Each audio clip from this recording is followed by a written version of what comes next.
Hello folks, this is Paragon RG, and we are jumping into a game with Kasva versus TaToH. Kasva in the left side, the west side of the map here in the blue, playing as the Chinese. His opponent on the right side, in the east, in the red, is TaToH.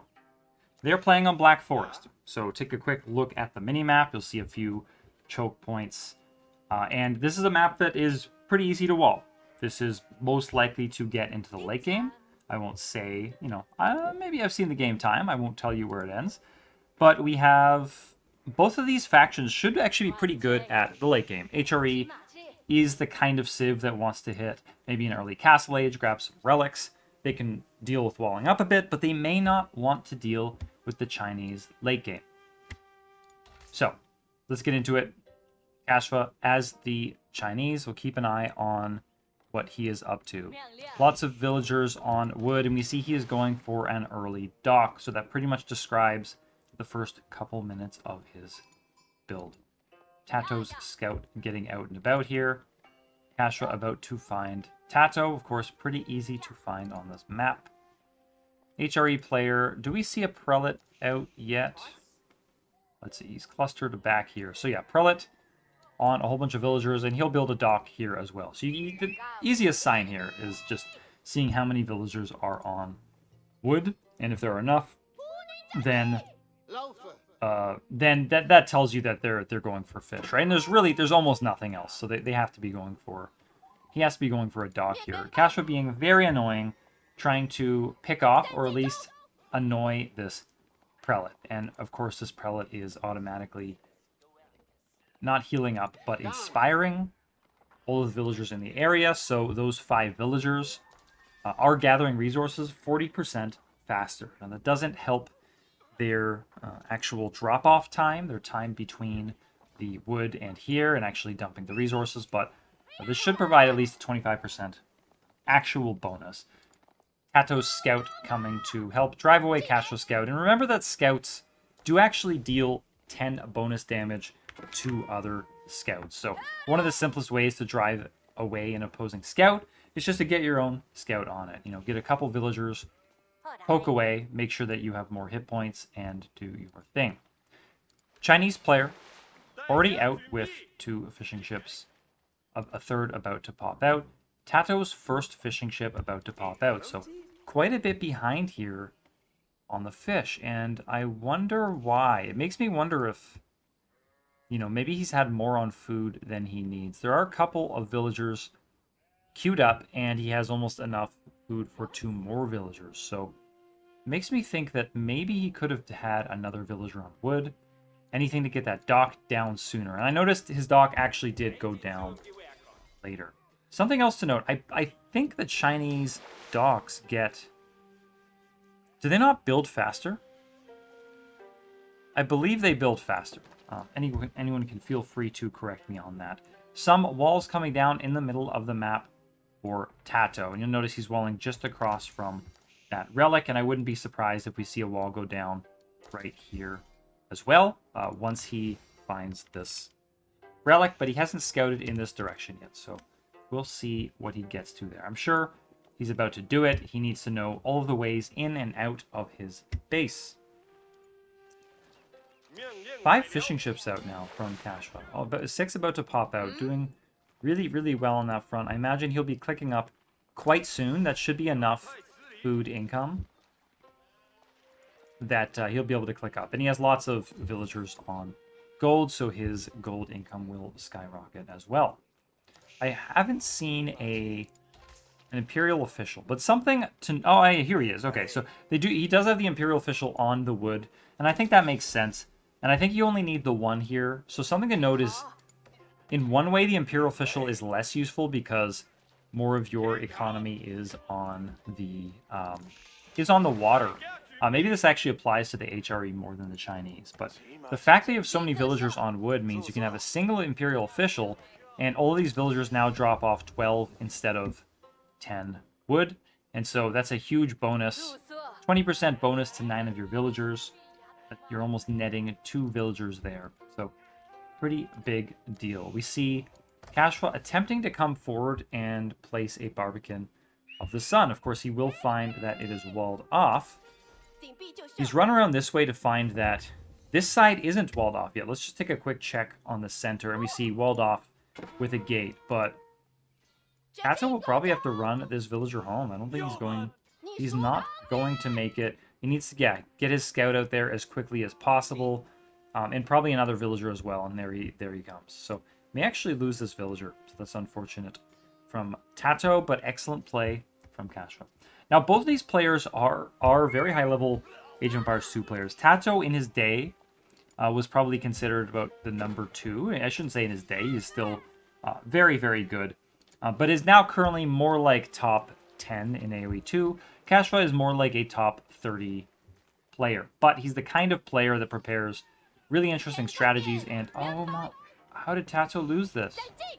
He needs to fight this scout now. Yeah, if he loses this villager, I think his game is in a bad spot. And you can actually see Kasva taking advantage of animation canceling. So this scout can actually swing and then move and then swing again. He does drive it away, so good job by TaToH, but this is really nasty. This is affecting TaToH's plans. If he doesn't get these walls up, the game changes drastically. Oh, but 2 villagers coming out from Kasva as well to interfere with it. I don't think these walls are finishing. TaToH needs... Oh, 2 from him coming out as well. But to say he needs a solution for this, but this might be exactly what he needs to get the jump on these villagers. But he may still lose another one if he's not careful. He needs to poke down that scout. Does get the scout down. Needs to run with this villager. Doesn't. His villager does go down. But Kasva will have to run from here. And he's placing his own wall. So TaToH needs to finish this with at least 1 villager. Yeah, exactly. And another villager can poke away at his opponent and try to kill this one. And once he does, you know, if he can finish this wall earlier, then he should be in a better spot to kill his opponent's villagers. So really, really tricky situation here.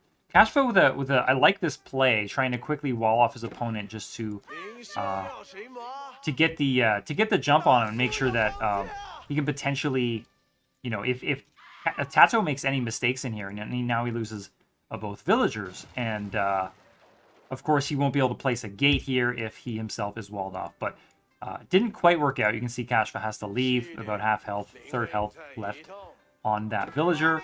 TaToH's just going to chase him down. I think he does need to finish this wall, though. I'm not sure if this counts as being finished, or at least rather as being blocked. So maybe we'll see that in just a second. Kasva trying... Oh, did he do it? He did it. He blocked... He actually baited TaToH out into this side and then blocked him out. This is so nasty. Now, that being said, TaToH is now just going to wall behind this again. So I will say it is very difficult to outplay a player like TaToH in a messy game. He's extremely adaptive, and he is known in the Age of Empires 2 community in particular as being one of the most creative players there is. So a lot of interesting strategies show up through TaToH and make their way into onto the team GL. You can see gl.tatoh. So players like Viper are on that team as well, and make their way out into the wide world. So now has this wall off as well, but he doesn't have the relic. Did he just... Why? What is happening right now? Why did he delete this? I thought he was going to build a gate, maybe.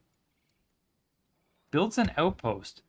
Gosh. All right, folks, let's take a look elsewhere on the map briefly, but this spot is weirdly fascinating because I've been trying to figure out what exactly is happening here and why. So this outpost will obviously go up first. Kasva actually has stone. So if he wants... They're both in feudal. He can upgrade this to have arrow slits, and he will be in a better spot. And I'm not sure this tower can range this villager. Also, actually, as the Chinese, this tower goes up pretty quickly. Look at that. TaToH definitely needs to act quickly. I want to see the conclusion to this. TaToH, pop in there. Pop in there. Come on, TaToH. Tricky. Okay, so TaToH doesn't get to pop in. This villager, we don't get to find out if it ranges that villager or not. These villagers, he now becomes active in this area. So we'll see what he gets up to. And in the meantime, yeah, gosh, I really wish he would finish this wall. I don't know why he deleted it. I think building a simple gate there would have been the thing to do. Let's take a look back here. Casual with 17 fishing ships. Yeah. That's a lot. I want to find out. Can I find out? Let's see how many fish are left there. There can't be that many. I mean, he's got to be plowing through. Can't seem to click on any of the... Oh, here we go. Still almost 2,000 left in this particular deep sea, deep water fish. And there are shore fish as well, which have 1,000 each, although of course they don't collect as much. But this is such a huge investment from Kasva, and of course, once those run out, yes, they will very slowly regenerate. But it's not like in Age of Empires 2 where you can set these fishing ships to almost act as farms. In AoE 2, you could set up fishing nets, and then the fishing ships would very slowly produce food out of them, and they would slowly renew. You have to pay more wood, like farms in AoE 2 as well. So let's take a look at TaToH's fish count here. So 15 fishing ships, and he did add that second dock. Seems like a smart play to me, trying to catch up on the fishing ship front. So their economy should be fairly similar right now. And TaToH, who is age 3, I was staring so long at that top situation, I didn't watch closely enough. He is actually... So we're on Kasva here. Kasva just hits age 3. TaToH's about to click up to age 4. And here it goes, the Palace of Swabia. Folks, this is a mean machine of a landmark. This thing produces villagers 4 times faster at 1/4 the price. So keep in mind, this is like a 4 TC boom in 1, and for the price of producing 1 villager at a time. So it's almost like a free 3 extra town centers of production on your villagers, and it is probably the fastest way to just get caught up economically. So Kasva currently 82 economy, 1 military. TaToH is only at 49. So we have clearly missed some pretty important things here. I'm assuming, yeah, so we get the 3 town center Song Dynasty boom. You see the 2 age 2 landmarks coming out from Kasva with the 3 town centers. So that counts as 4.5 town centers. That is effectively how quickly he would have been producing villagers up there. So massive economic advantage right now for Kasva. Take back what I said earlier. Actually the prelate in here just going ahead and shooting rather slowly at this outpost, going to be chipping away at it, just doing 1 damage at a time.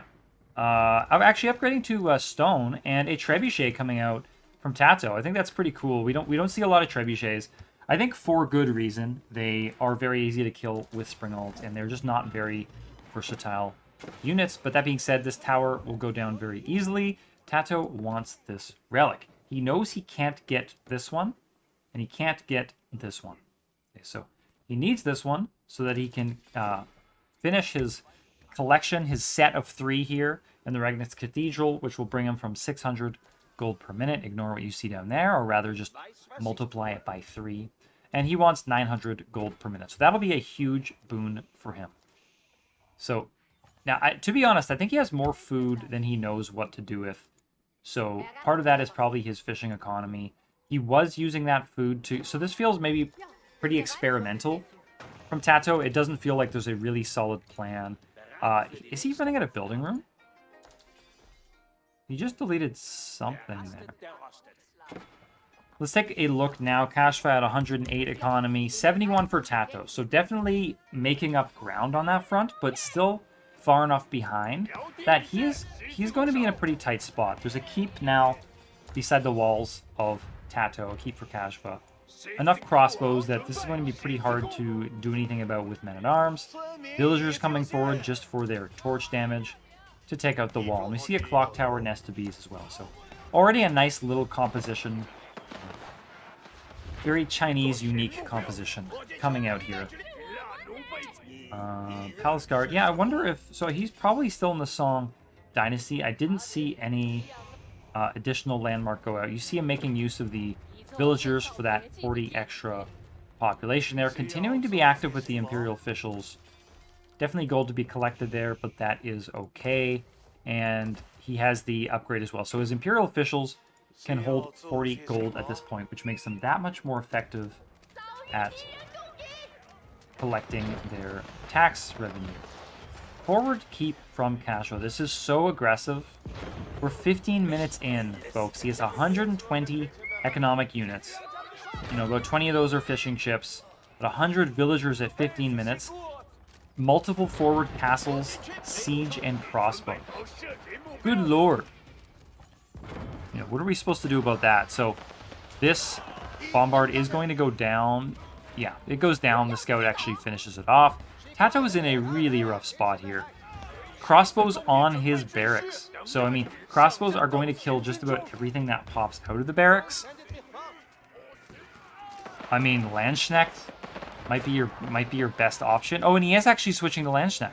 So, identifying that crossbows do bonus damage to heavy units. You know, why make man-at-arms when you can be making Landsknechts in that case? Now, they are pricey. 60, 100. So they are 160 resources instead of 120. But that being said, once they get on enemy units, they're pretty mean. And I wouldn't be surprised to see him start popping out right onto his opponent. Just because they'll get sniped if they run away. See what he does here. Get in there. Swing. Swing. Not swing at all. Ooh, that's gotta hurt. So 3 Landsknechts going down with no effect at all. TaToH is in a very, very tight spot. We saw an outpost get denied here. His Regnitz Cathedral is a likely target. I'm sure Kasva has his eye on how to deal with this thing. And he's really just spread out all throughout the base here. Stables coming down all the way at the back, as well as a siege workshop for TaToH. Another stable. So building very far back. And again, from AoE 2, you should be very used to this style where you sort of absorb the damage from your opponent.